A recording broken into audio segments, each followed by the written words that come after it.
Hi friends, welcome back to Kongu Adukkalai. இன்னைக்கு நம்ம ரொம்ப ஈஸியான வெஜ் சால்னா ரெசிபி தாங்க பார்க்க போறோம். அதுக்கு என்னென்ன தேவையான பொருட்கள்னு பார்க்கலாம் வாங்க.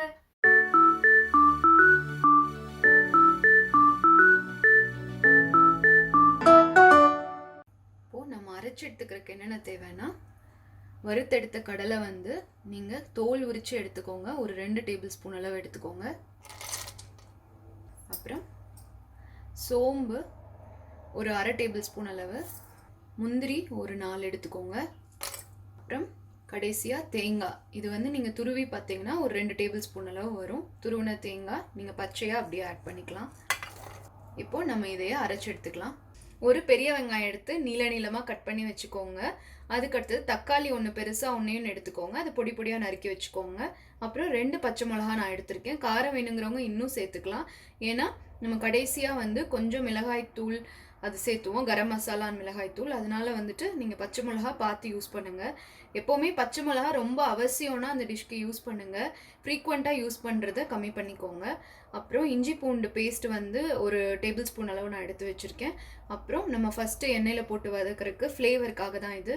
அன்னாசி பூ ஒன்று எடுத்திருக்கேன். அப்புறம் கிராம்பு 2, பட்டை ஒரு துண்டு எடுத்திருக்கேன். அப்புறமா வந்து பிரியாணி இலை 1 எடுத்திருக்கேன். ஸோ இது எப்படி பண்ணலான்னு பார்க்கலாம் வாங்க. ஃபஸ்ட்டு ஒரு பேனில் கொஞ்சமாக எண்ணெய் எடுத்துக்கோங்க.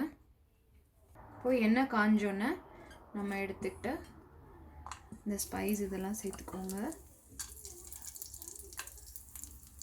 இப்போது இதில் வெங்காயம் சேர்த்துக்கோங்க.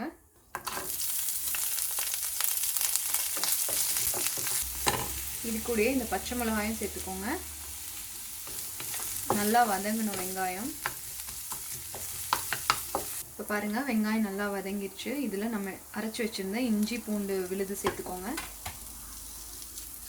சேர்த்து நல்லா கிளறிக்கிட்டே இருங்க, இல்லாட்டி சீக்கிரமாக அது அடி பிடிச்சிடும்.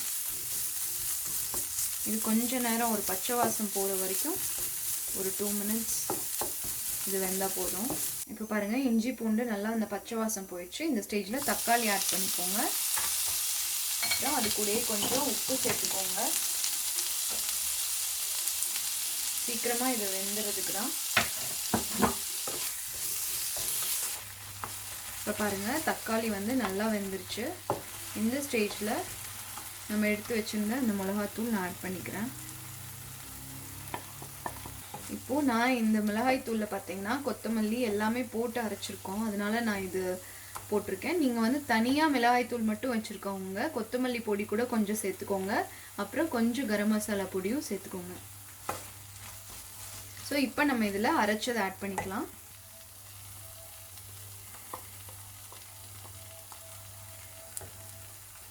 இன்னி கொஞ்சம் கூட நீங்கள் தண்ணி ஆட் பண்ணிக்கலாம். ஏன்னா நம்ம முந்திரியும் நிலக்கடலையும் போட்டனால இன்னும் கொஞ்சம் கெட்டி ஆகுங்க குருமா. ஸோ அதனால் நீங்கள் இன்னி கொஞ்சம் தண்ணி ஆட் பண்ணிக்கோங்க. இப்போ நம்ம இதில் கொஞ்சமாக மஞ்சத்தூள் சேர்த்துக்கலாம். அவ்வளோதாங்க. இதில் உப்பு நீங்கள் கடைசியாக பார்த்துக்கலாம். இப்போ நம்ம இதை பச்சையாக அரைச்சி ஆட் பண்ணனால ஒரு 10 மினிட்ஸ் சிம் பண்ணி அப்படியே விட்டுருங்க. இந்த குருமா பார்க்க இப்போ தண்ணி மாதிரி இருக்குது, பட் நம்ம அரைச்சது முந்தி அதனால கெட்டி ஆகும். இப்போது நம்ம வெஜ் சால்னா பார்த்திங்கன்னா ரெடி ஆயிடுச்சு. கடைசியாக கொத்தமல்லி தூவிக்கோங்க. அப்புறம் இதை இறக்கிடலாம். டிப் ஆஃப் த டேங்க, இன்னைக்கு நம்ம பண்ண வெஜ் சால்னா ரெசிபியில் நீங்கள் மீல் மேக்கர் வந்து வேக வச்சு அதில் ஆட் பண்ணிங்கன்னா டேஸ்ட் ரொம்ப நல்லாயிருக்கும். உங்களுக்கு ஒரு நான்வெஜ் ஃபீலும் வரும். ஸோ கண்டிப்பாக இந்த ரெசிபி நீங்கள் எல்லோரும் ட்ரை பண்ணி பாருங்கள். ஸோ இந்த ரெசிபி நீங்கள் ட்ரை பண்ணி பார்த்துட்டு கமெண்ட் செக்ஷனில் என் கூட ஷேர் பண்ணிக்கோங்க. இந்த வீடியோ உங்களுக்கு பிடிச்சிருந்தா எங்கள் சேனல் லைக் பண்ணுங்கள், ஷேர் பண்ணுங்கள். இங்கே வர ஒயிட் ஐகான் ப்ரெஸ் பண்ணி எங்கள் சேனல் சப்ஸ்கிரைப் பண்ணுங்கள். ஃபேஸ்புக் அண்ட் இன்ஸ்டாகிராமில் எங்கள் சேனலை ஃபாலோ பண்ணுங்கள். தேங்க்யூ.